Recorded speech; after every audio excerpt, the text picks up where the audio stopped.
Hey guys, welcome back to Courtside. My name is Sava, and today we have a former McDonald's All-American, Ball University legend, a former overseas hooper, and an NBA hooper, Andre Brown. How are you doing today, Andre? I'm good, man. Can't complain. Happy to be here. I appreciate you coming, man. So let's get straight to the action. And you had a long basketball career, and if we're gonna stop at every single stop that you made, we'll need about 10 hours. So Yeah. yeah, and we're not trying to waste somebody's 10 hours. So let's start at the beginning. And obviously you were not born as a professional hooper, you became one. When did the love for basketball came for you, and when did you realize that's what you want to do? I would say at an early age, probably around, because I was a late bloomer, maybe around 15, because before I was playing baseball, so that was kind of my first love. And I wasn't, my household, we pretty much played all sports, so I got too tall for baseball, so I eventually had to gravitate towards basketball. And I got an uncle who was pretty tough on me. He used to always tell me, don't be a tall dishwasher, you got to do something. So I put it to use, man. And about 15, is when I took it seriously, and noticing I started dominating at that age, over my peers. So I took it seriously from there. Oh yeah, no, I can tell you started dominating pretty early, because I was just watching that dunk contest. And those highlights are pretty dope, man. Yeah. Yeah. So 15, that's fine. I mean, yeah, I guess at some point they just look at you as like, hey, dude, you're 6'6", 6'7", 6'8". I mean, you want to switch up to basketball? Yeah. That's all. And my uncle, he recognized my athleticism early. So oh man, I got my son coming down. He recognized my athleticism pretty early. So from then on, man, I just went up from there. We worked on all my abilities, and because I was more of a jumper in high school, but was quite clumsy at the same time. Mm-hmm. But with a lot of work put in, man, I became that player that I wanted to be. Right. And in 2004, after your college career came to an end, trying to get drafted, unfortunately did not get as planned. You still joined Cavaliers with the summer league, that not completely worked out. You joined the Nets, still didn't land a final spot in the NBA, and you had to go overseas after that.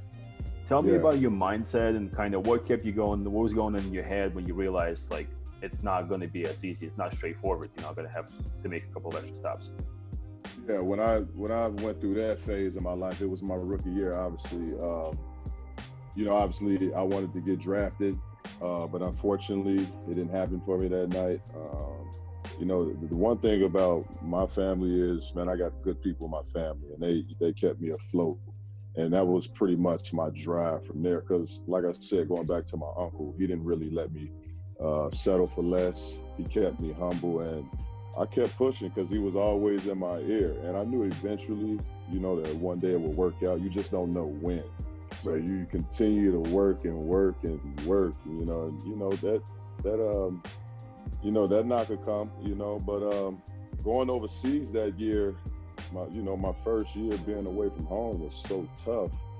But what helped me with that was meeting a guy like Abdul Rauf, who was on that team. And what team was that? I want to say Roseto, Italy, I was in.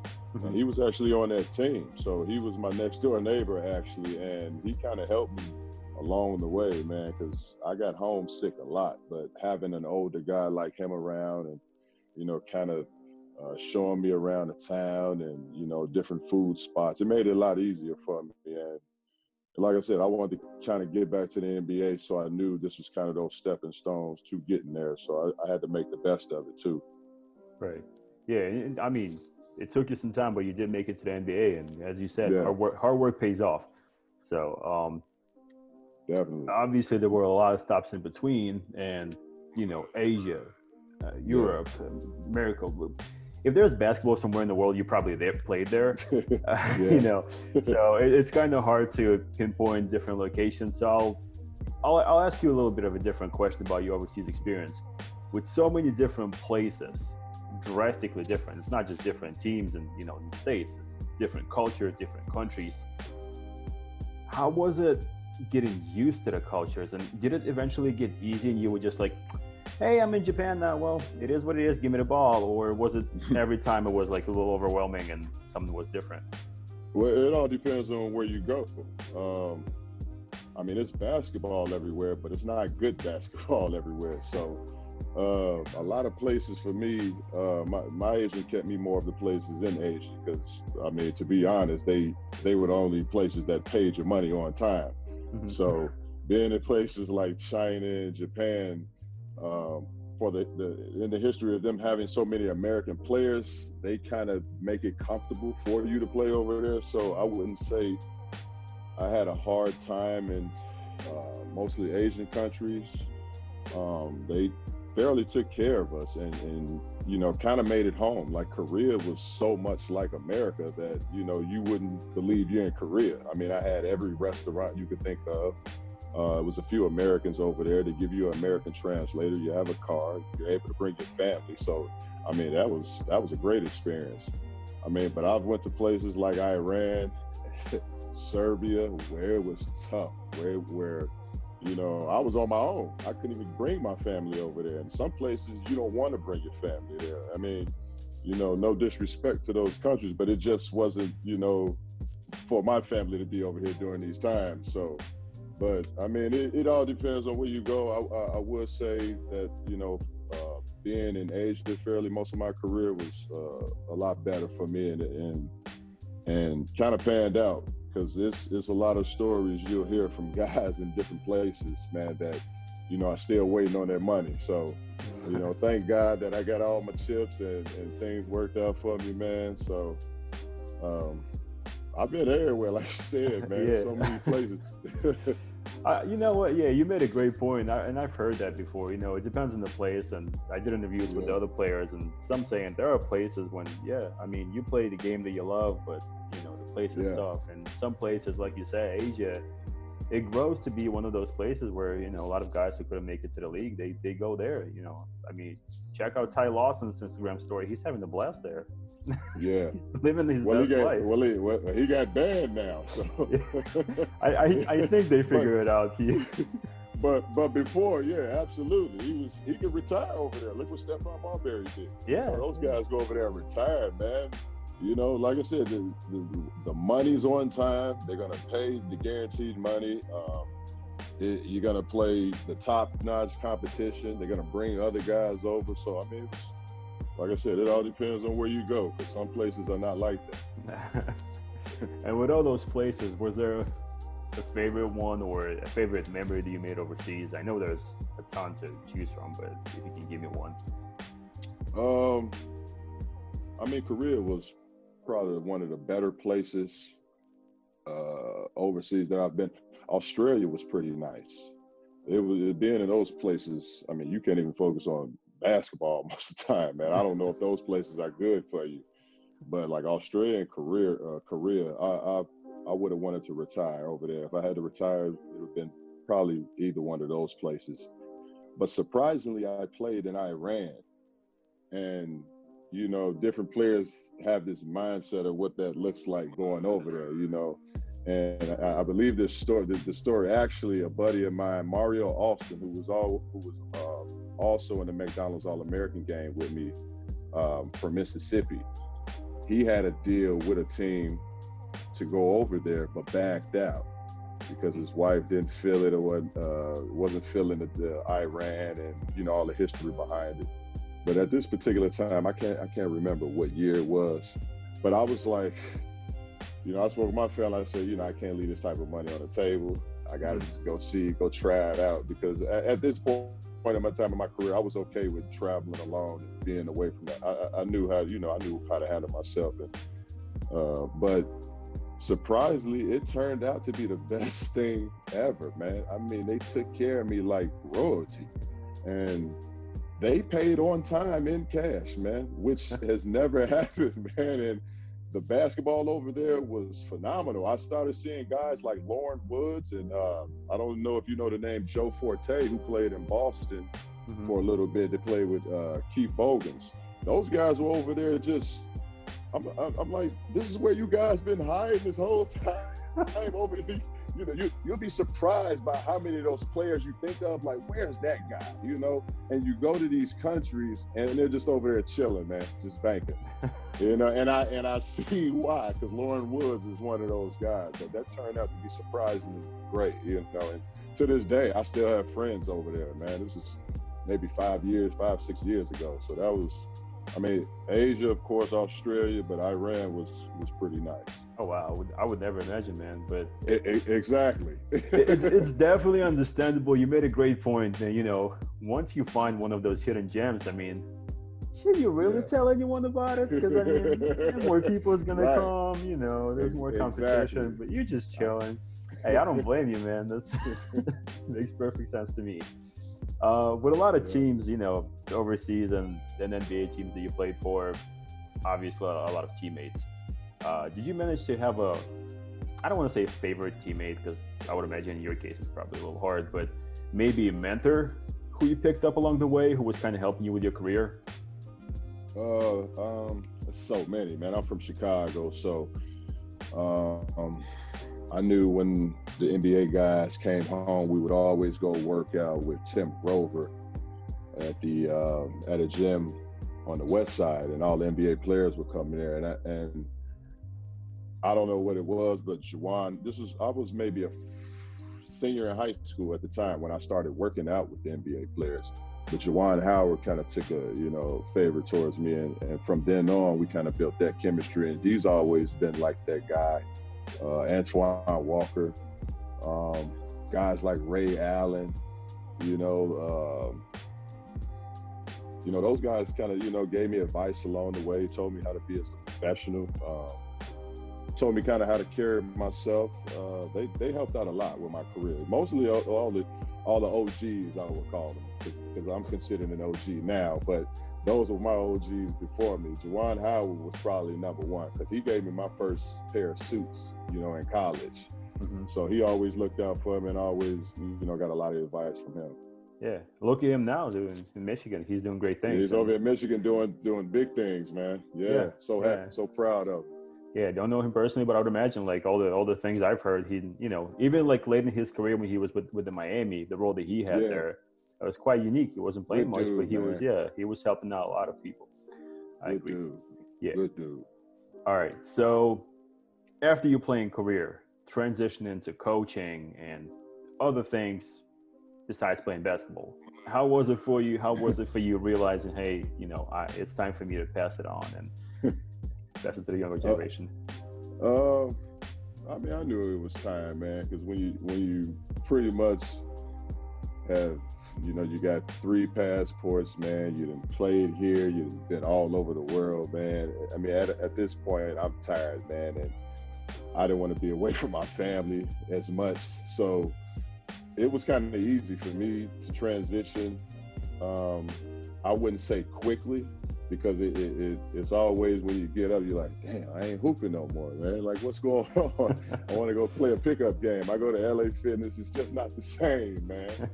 But no, that's what I always wanted to do, because like I said, Juwan Howard, those guys, they did that for me. They took me in, they saw a talent, they saw a hunger, and they kind of pushed me and gravitated me towards being successful and being a pro. So, and I kind of always wanted to do the same.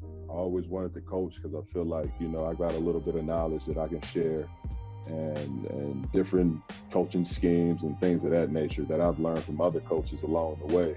So, I'm getting my feet wet with that. That's also a transition in itself, but, I'm doing fairly well. My team won 1 game, before I became the head coach, and we won 13 games last season. So, there you go. Things are, things are looking up, man. Especially if you got kids who listen to and who believe in, what you're saying and teaching them. So that helps out too. But it was good. Like I said, it was a quick transition, man, because you get bored after a while too. So you got to find something to do, and it keeps me close to the game. So when my son gets older, he'll already, see what basketball is, know what it's about, and hopefully naturally he'll get into that. But as you can see and hear him, he's doing all type of things. He's So, all hyped up. Yeah, he's running back and forth trying to get the cardio in. Yeah. So we just let him do his thing, man. Yeah. It's all about the next generation, man. Yeah, for sure. The transition was fairly easy for you, and this is something you, I guess, looked forward to, and you knew you were gonna do it, which is great. You didn't have to struggle to find a new role. What about a big three? You ever thought about doing that? I did. I had when they first came out, when Q first announced it, I put my name in the pool, but it was so full that they're gonna how it goes is they get the older guys or the guys who have more years in the NBA, and I found myself at the lower tier. So I'm like, I probably won't get in this year. But then I saw that the following year that it was the same thing, and it's like, I don't know if I'll ever get in, But I had actually looked into that. They had actually had another, not 3-on-3, another 5-on-5 they tried to introduce, but I don't know if it'll blow up as the Big Three did, because we did play two intramural games, one in New York and one in Chicago, actually, with Amari Stoudemire and Darius Miles, a couple of NBA guys, but it wasn't as big as the Big Three. So I was on that, but it was, they're gonna take, compare base. If you look at like a guy like a Stroh Swift or Hakeem Ward, because they have more years, they'll take that guy first. So I always found myself like, damn, I'll try again next year. But I wanted to get out there, man. I still have some game left, man. I'm surprised, man, because I was doing some research. I didn't see anything about it. I was like, hey, man, you should check it out if you haven't heard about it. Oh no, hey, I was on it, man. Trust me. Yeah, they were paying good too for those guys. So I was on it, man. Yeah, but the league in general transitioned a little bit, and you could have seen like after the second season, they started to take in more guys who right. A lot of them are younger, so it's it's kind of not what they, I guess, originally announced. It's still a great league. I actually went to the game in Chicago here, and it's fun to watch. Oh, okay. Yeah, but they got to fill those seats up, and they got to have big names to sell the tickets. So. Yeah, no, they do. It's understandable. All right, so last thing I want to ask you, obviously, with all the experience that you have, for the guys like you, 14, 15 years old, maybe a little bit younger, they just get into the game of basketball. What is the advice that you can give them? Oh, first things first, man, is make sure you love it. Make sure this is what you really want to do. It's got to be a passion. If this is not something you want to do, it'll never work. You'll find a lot of kids, parents push it, but the kid never wanted to play the game. I tell my kids all the time, make sure this is what you want to do. Because if it's what you want to do, I don't have to tell you that you need to be in the gym or you need to put in the extra hours to become successful. So one thing is the passion and having the drive. And if this is something you want to do it to the max. Do it to the max, because you never know where to take you, man. And it's took me all over the world, man. The game, I love the game so much because it's done so much for me, man. And that's why I can't stay away from it. I got to get back to the youth, But yeah, having passion, man, and making sure that's something you want to do, and things are panning out for you. You gotta have that mindset. That's definitely a great advice. It's simple, but it's true. You gotta love the game, and it's got to be something you want to do. I totally agree. And I hope Anthony Edwards is not watching this video, because then he's gonna come for both of us. Practice. You heard about that quote, right? Anthony Edwards said, like, if they draft me in the NFL, then screw that. Then he's young, man. He's young, man. He's a young kid, though. It's all right. I'm sure he's gonna be okay. All right. Well, that was definitely a lot of fun, man. I learned a ton of new things from you. I definitely appreciate you being here. Hey, no problem, man. Anytime. Yeah. So, any last thing you want to say before we go? Oh no, I enjoyed it, man. I'm always open to talk, man. Hey, like I said, I'm coaching now, so my biggest thing is giving back to the youth, man, and making sure that, you know, I lead them through the right path, just like, you know, my OGs did for me, man. So thank you for having me, man. Yeah, man, anytime, man. It's an amazing mindset, and I wish you all the best with a coaching career, man. Hey, appreciate it.